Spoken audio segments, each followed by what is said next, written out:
Welcome back to the show. Good to have your company on this Thursday morning. Well, it's a problem faced by many new parents. How do you get your child to sleep? With so much information out there, all of that advice can be pretty overwhelming. Well, baby whisperer Tizzy Hall says she has the answer to helping babies settle, and she joins us now. There's a lot of people out there, a lot of new parents who'd be saying hallelujah, Tizzy. Because it's not easy to teach a child to go to sleep on its own. Well, it actually is easy, but we make a lot of mistakes because I think there's so much information out there. You just get information overload and then the problems start. If babies are warm enough and fed enough, they can sleep, not obviously through the night because they need feeds, but they can pretty much self-settle and sleep from day one.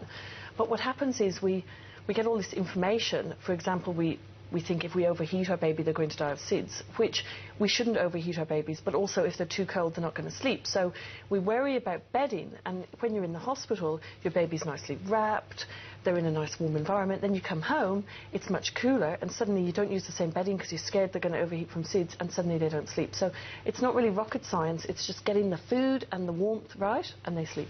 So what if, and there'd be, again, a lot of parents who would say, well, my baby's well fed, got a full tummy, and the temperature's exactly right, but they still can't self-settle. How do you proceed from there? Well, then we need to look at why. So some mums and dads say, my baby's full, but they still can't self-settle, but we look at why. So you might think that your baby's full, but then you contact us and we have a look, and you might only be feeding your baby one breast, and we say to feed the second breast, and then the baby starts sleeping. Or if you're formula feeding, you might be looking at the formula tin and giving your baby the average, which, let's say for a 6-week-old baby, it's 80 mils. So you give your baby 80 mils 6 times a day.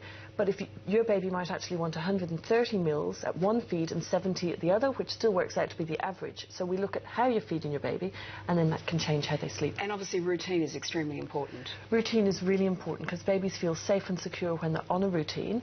And if you follow a routine, it helps you to interpret your baby's cries, because a lot of us no longer have our mums living next door, or mum living down the street, or mum might live, like I live in Melbourne and my mum lives in Dublin, other people live in Melbourne and their mum lives in Sydney. So we don't have that extended family anymore.